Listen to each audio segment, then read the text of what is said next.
Magandang araw mga kaibigan. Nako mga kaibigan, mainit itong pag-uusapan natin. Grupong Escudero nagulantang kinastigo ng magaling na abogado. Manong Enrile, buwelta sa mga mangmang na senador. Senator Coco binira ang alipores ni Escudero at pinakamatinding parusa sa mga bias at mga walang kwentang senador.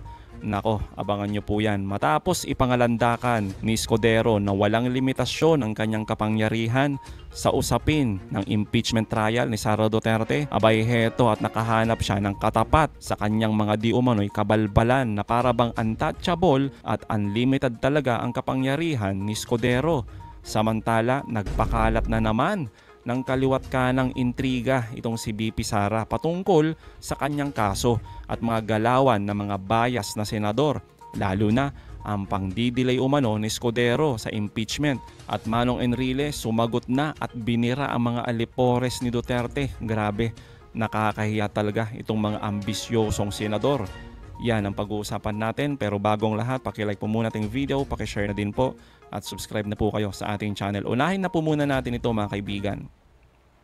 Ang 16 na abogado nagsumite ng entry of appearance na ad cotelem sa Senate Secretary. May agam-agam dito si Senate Minority Leader Coco Pimentel na pagkasunduan doon ang mosyong ibalik sa Kamara ang Articles of Impeachment. Yung appearance, ang ibig sabihin ad cautelam with caution. So isipin mo, so ibig sabihin meron pa silang gustong sabihin na nag-a-appear kami pero may mga kondisyon ito ha. O may mga, so ibig sabihin nun, hindi ko alam kung ginamit nila na dahilan sa ad cautelam notice of appearance nila ay yung order ng impeachment court noong June 10. Oh. So imagine mo kung wala yung ganun, kung straightforward lang yung order. Oh. Mag-ad cautelam appearance pa ba ang mga abogado? Oh. Dapat ano lang yan, straightforward. Bakit? Kaya magtatanong ka, bakit with caution pa ang appearance nyo sa korte namin? Ano palang ibig nyo sabihin? Tama naman, di ba mga kaibigan, yung sinasabi dito ni Senator Coco, kung hindi lang ginawan ng kung ano-anong rason nung nasa impeachment court na sila, di ba? E di sana tuloy-tuloy itong impeachment trial ni Sara Duterte. Pero wala mga kaibigan, mismo si Escudero pumabor di ba? Naibalik yung kaso sa impeachment o di lalong na-delay mga kaibigan. Paliwanag ni Senate Impeachment Court spokesperson Attorney Reggie Tonggot, inaasahan na nilang maghahain ng argumento ang defense team para i-dismiss ang kaso. Sa ngayon, wala pa ring opisyal na tugon ng kampo ni VP Sara sa hinaing summon sa kanya ng korte. First time itong nasa higit 10 ang counsel ng isang akusado pagdating sa impeachment. Nasa siyam lang kasi ang kay dating Chief Justice Renato Corona, habang hindi rin aakyat sa 10 ang defense panel ni dating Pangulong Joseph Estrada. Walang procedural restriction sa kung ilan bang dapat na defense lawyers sa impeachment court. Grabe mga kaibigan, no? Ang daming abogado ni Sara Duterte. Mantakin nyo, 16 o 16 na mga dekalibre at mga bigating mga abogado para lang depensahan itong mga aligasyon at sinasabing kabalbalan ni Sara Duterte. Pero kung patuloy na ganito mga kaibigan na dinidelay talaga, tapos yung mga iba pang mga alipores ni Duterte, lalo na sa mga senador na sinasabi na itigil na lang yung impeachment, di naman nakakain yan gamot ba yan? Di ba? Kailangan ba yan ng ating mga kababayan? Siyempre mga kaibigan, kailangan talaga natin ng mga gamot, pagkain, edukasyon, di ba?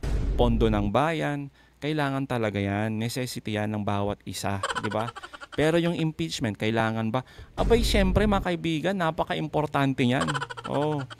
Huwag niyong sabing hindi importante ito.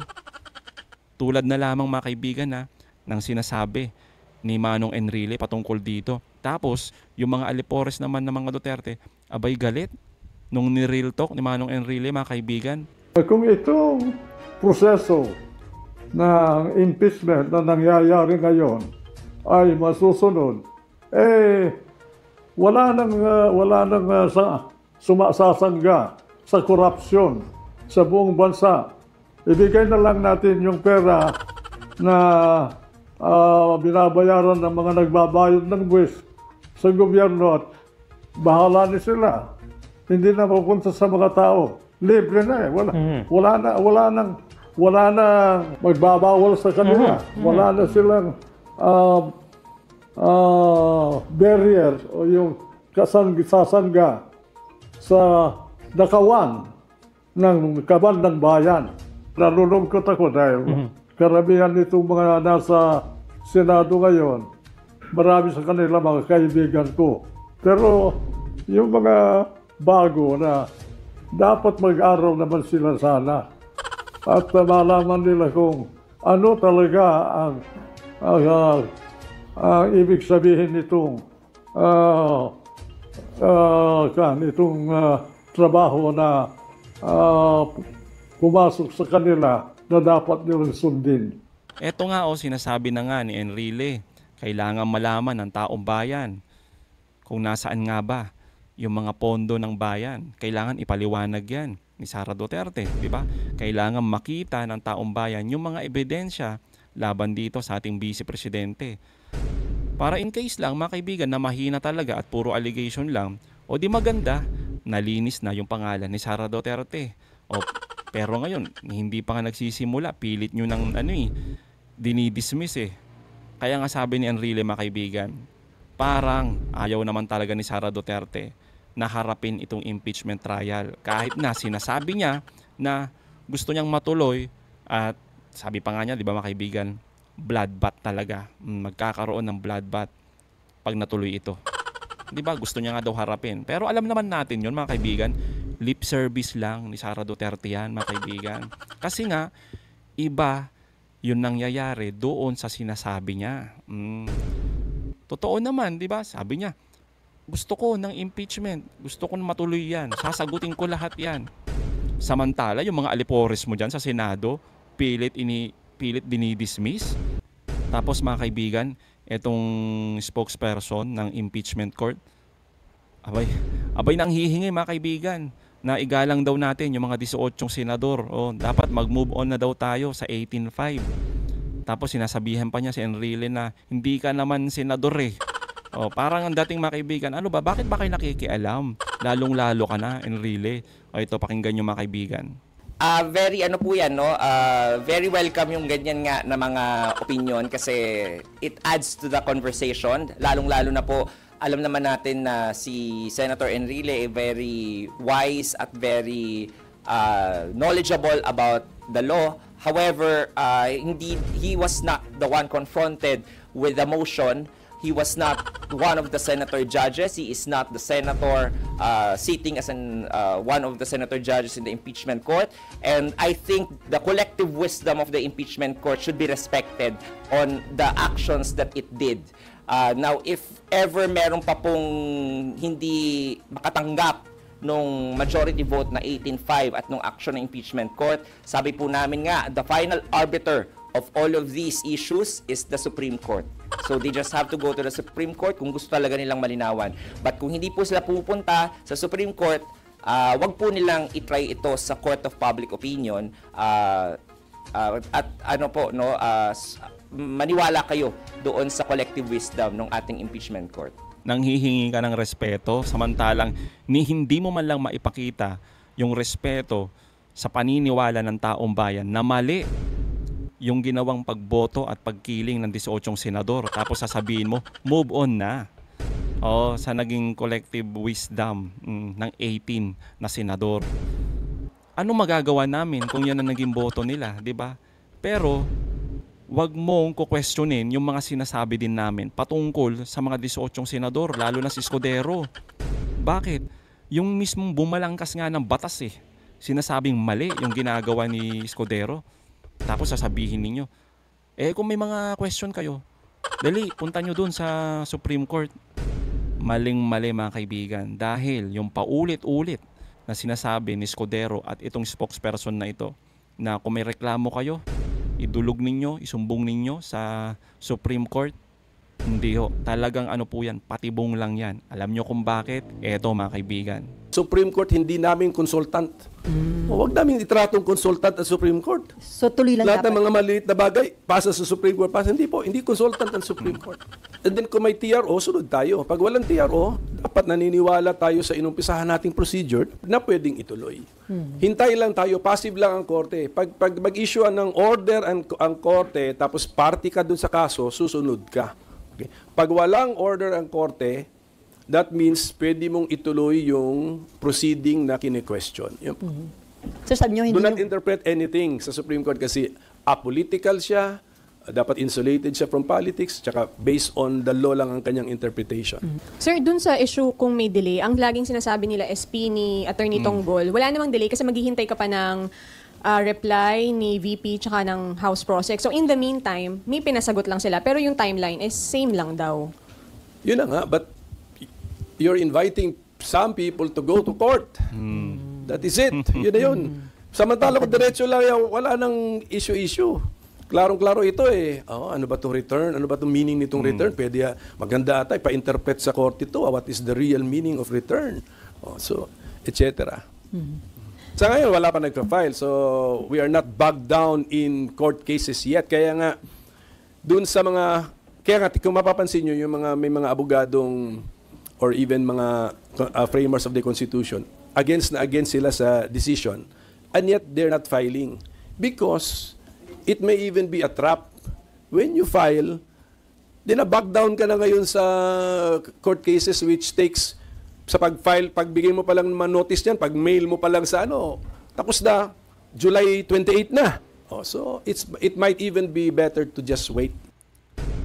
Yun mga kaibigan, malinaw naman, di ba?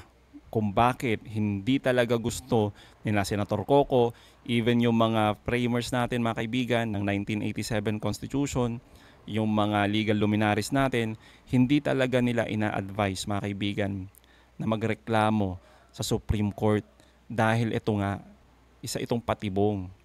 Dahil lalong madidelay ang impeachment process, yung trial ni Sara Duterte. Di ba nga, sinasabi ni Senator Coco, pag pumunta ka sa Supreme Court at idudulog mo pa lahat, kahit yung pinakamaliit lang na reklamo na kaya naman talagang ayusin, lalong parte yan ng pandidelay. So, ibig sabihin mga kaibigan, lahat ng sinasabi dito ni Escudero patungkol sa pagrereklamo sa Supreme Court, pumapabor kay Sara Duterte. Napakalinaw mga kaibigan. Tapos, syempre, hindi magpapatalo si Escudero. Dahil lagi niyang sinasabi na sui generis itong impeachment. Tapos sabi niya, lahat magagawa nila kasi nga, napaka-special nito at unlimited mga kaibigan yung kanyang kapangyarihan pagdating dito sa impeachment ni Sara Duterte. Kaya naman mga kaibigan, eto sinagot ng napakagaling at napakahusay mga kaibigan na abogado. Isa po ito sa paborito kong abogado talaga. Kasi hindi lang sa magaling, madali lang din intindihin. Mapa-English man mga kaibigan, mapa-Tagalog, sigurado ako mga kaibigan, tutumbukin niya yung mga bawat tanong niyo.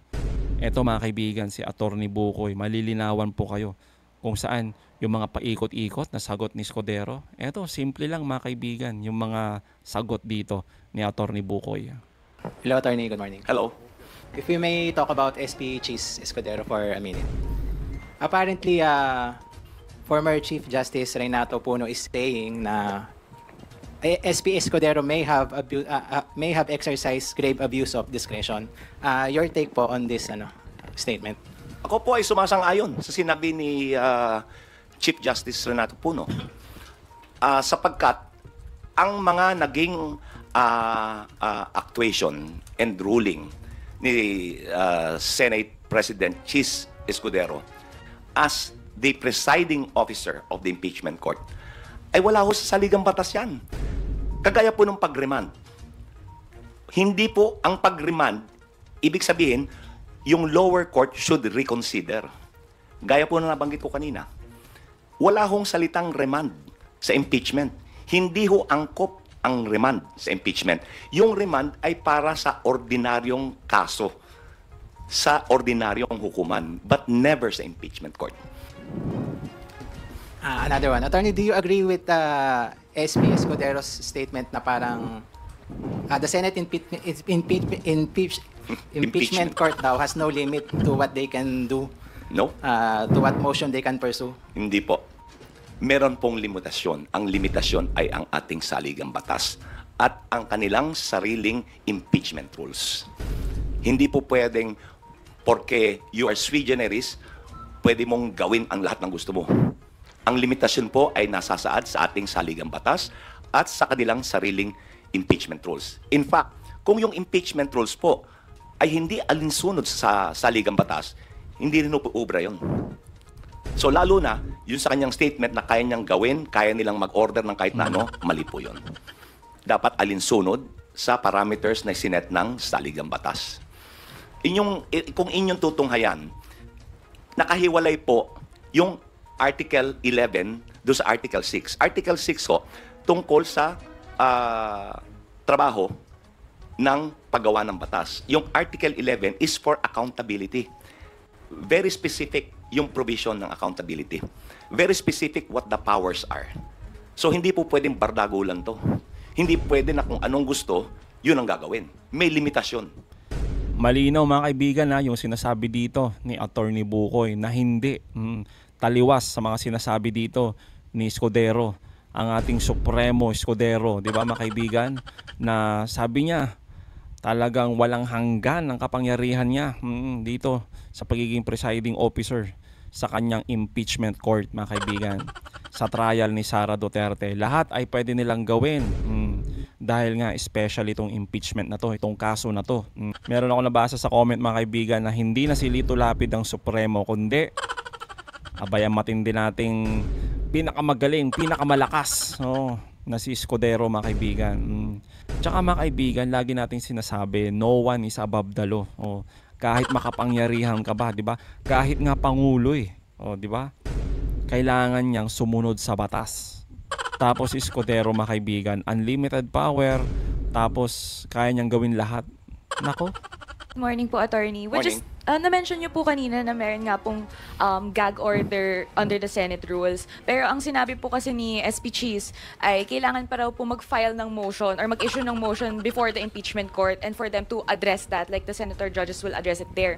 But do they really have to issue a motion? Hindi na po kailangan dahil nasa impeachment rules na nila. Hindi na kinakailangang make the obvious obvious. Hindi po ba? Nasa rules na nila Hindi na kinakailangan mag-issue ng order, ng gag order. Dahil it is built into the rules of the Senate as an impeachment court. Do you think, Attorney, that SP Cheese is also being inconsistent kasi nga during the campaign period ay sinabihan po niya yung mga senators na to refrain Sobrang from commenting inconsistent. regarding the impeachment to avoid raising or yung controversies regarding it. Pero ngayon, parang kailangan po, kahit presiding officer na po siya, parang kailangan pa rin po ng motion. Why can't he decide that or why can't he be... All he has to do is to enforce it. Hindi na kailangan ng motion. Enforce niya. He should take the initiative as the presiding officer. Ayun po. Thank you. Di ba, mga kaibigan? Simple, di ba? Ganun lang, hindi maraming pasikot-sikot. Ikaw yung presiding officer, ikaw yung pinakamataas dyan, ikaw dapat ang mag-implement niyan, di ba? Kasi nung una mga kaibigan, kung maalala ninyo, mga bandang February, nung na-transmit na yung kaso ni Sara Duterte, anong sinabi niya? Di ba? Winarningan niya yung mga kapwa niya senador. Ang sabi niya, tahimik muna, wag masyadong magsasabi ng kung ano-ano patungkol sa impeachment na nahahalata yung pagkabayas. Abay, manahimik muna kayo, di ba? Sinasabi niyang ganyan mga kaibigan. Pero eto na nga, nung dumating na talaga yung araw na kung saan eto na mag-uumpisa na yung trial ni Sara, abay eto, gawin nyo lahat ang gusto ninyo. Pagbobotohan natin. Di ba mga kaibigan? Wala na. Yan din yung sinasabi ni Senator Soto, di ba? Ano nangyari? Di ba? Parang lahat gusto magsalita, gusto magbida-bida. Anong ginagawa ng natin, presiding officer natin na si Escudero? Wala, lahat pinapabayaan mga kaibigan. Sabi nga natin, yung kay Bato na lang, na hindi naman talaga pwede, di ba, na mag-motion to dismiss. Hindi niya nga ito, mga kaibigan, hinarang di ba? Hindi siya nag-object. Wala lang, hinayaan niya lang. Buti na lang talaga mga kaibigan, nandun si Senator Coco at Senator Risa. Di ba? Paano pag wala? Attorney, sabi niyo po kanina na wala sa saligang batas yung ilang hakbang ng impeachment judge. Sa palagay niyo, dapat ba silang mag-seminar ang mga senador, lalo na yung mga wala pang experience?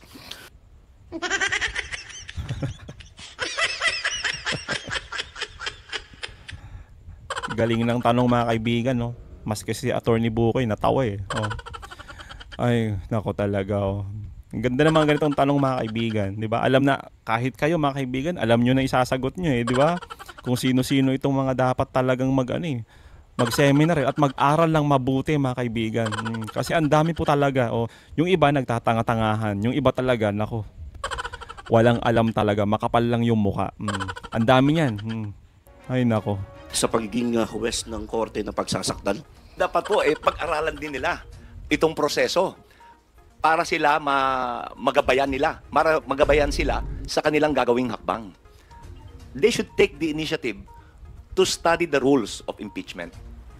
Lalo na po yung mga hindi abogado. Nasa kanila yan the initiative. So tama kayo. Pag-aralan nila. Kung hindi, they'll be walking in the dark, so to speak. Huli na po. Nangako po yung mga senador, nag-oath po sila na magiging senador judge. Kung sakasakali po na hindi sila tumupad sa pangako nila o magmalabi sila, pwede rin ba silang masampa ng kaso o ma-impeach din? Hindi po impeachable ang mga senador. Hindi po sila impeachable.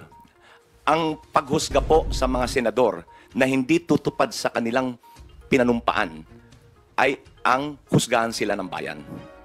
Huwag silang iboto. Pwede po sabihin na perjury pero hindi. Dahil pwede lang panindigan yung sinabi nila. Hindi, itong paniniwala ko Hindi ako lumalabag sa batas. So, ang pinakamatibay po dyan na parusa ay mahusgahan ng sambayanan. Yun, mga kaibigan, yun talaga ang pinakamatinding parusa na pwede nating ibigay sa mga bias at mga walang kwentang senador. Ang wag natin silang iboto sa susunod na eleksyon. Yun, mga kaibigan, ang pinakamaganda na gawin natin. Iparamdam natin sa kanila. Yung sinasabi ni Atty. Bukoy na parusa sa mga winawalang hiya. Yung batas natin, yung Senado, at syempre, lalong-lalo na, yung harap-harapan na panloloko sa taong bayan. Yan ang dapat natin gawin, mga kaibigan. Huwag silang iboto. The questions are, from the perspective of House Prosecution Panel, is there an expectation for a swift impeachment process, both to uphold the rule of law and to reinforce public trust in our democratic institution? Meron pa isa, sir. Sige, yan muna. Yan muna. Apo. Sa ngayon po, will there be a swift trial? It doesn't look that way. There's so much foot dragging on the part of the impeachment court. Also on the part of the impeached official. Pero ito po, once ito ay umusad, pag-usad po nito, sa panig ng prosecution, hindi po ang prosecution ang magbibigay ng dahilan para maantala ito. Ang gusto ng prosecution, swift trial. Ngayon, yung second question. Second question, and how can the prosecution reassure the private sector that the impeachment will not lead to a paralysis or disruption in economic policy making? Ang sagot po dyan ay yung unang tanong ninyo. Does the prosecution expect a swift trial? Ang sagot doon sa pangalawa, yes, a swift trial will address the issue of stability, the issue of investor confidence in the Philippines. Kasi po, habang tumatagal ito, habang naaantala, habang lumalawig, nagugulan ang tao. Anong ginagawa ng tao? Nagagalit, nagrarally, nagpoprotesta. So, sa foreign investors, hindi po maganda yan. Ang gusto ng foreign investors, stability. Pangalawa, nagdadigress ang atensyon ng Senado. Sa halip na sila ay makagawa ng mga batas na makakatulong sa ekonomiya. Ayon po sa rules of impeachment, ang impeachment should be given priority.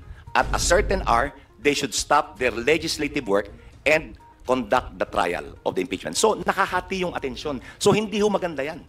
Dahil yung paggawa ng batas na makakatulong sa ekonomiya ay naaantala. So, mas mabuti na maging swift, maging mabilis yung paglilitis. Para investor confidence is assured. Tama naman, di ba mga kaibigan, yung sinasabi dito ni Atty. Bukoy, yung mga sinabi niyang ito, mga kaibigan, sagot yan sa mga pinapakalat ng mga alipores ni Duterte na sinasabi na nagsisialisan na yung mga investor dahil nga dito sa impeachment. Kasalanan ba ng prosecutor? Kasalanan ba ng mga 5 senador yan? Di ba? Na gusto ay ituloy yung proseso ng impeachment. Hindi ba ang nagpapatagal niyan ay grupong Escudero at grupong Duterte? Oh. The BP has thrown several allegations to the House. As the spokesperson, would you expect a change of attitude from the BP when it comes to the proper time na humarap na siya sa impeachment trial? Kumbaga, sa halip na personal allegations, ay sagutin ng direkta yung articles of impeachment mga kaso sa kanya? Yan lang ho ang paraan para niya depensahan ang articles of impeachment. Tama. Sagutin niya. Kung ito pong mga katanungan na ito ay sinagot na ng Vice Presidente during the Quadcom at nanumpa siya, di sana wala tayo dito ngayon. Kung katanggap-tanggap naman yung kanyang paliwanag, siguro wala tayong impeachment ngayon. Hindi po ba? Ang problema, ayaw niya manumpa, ayaw niya sagutin. Gaya po ng confidential fund. Anong sagot niya?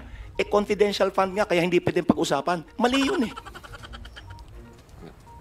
Attorney, last na lang from my end. You said na nga kanina po na parang wala sa Constitution. Basically, yung pagmumosyon ng mismong Senator Judge and that Senator De La Rosa himself is acting like a defense counsel. With that po, is it also fair to now state that whatever happened to the Senate sets a bad precedent doon sa 20th Congress na mag-hold ng trial? Kasi parang laging nakabinbin or hanging by a thread yung pagtuloy nito with just one motion pwedeng ma-dismiss. It's a bad precedent. It's a terrible precedent. Dahil hindi ito alinsunod sa saligang batas.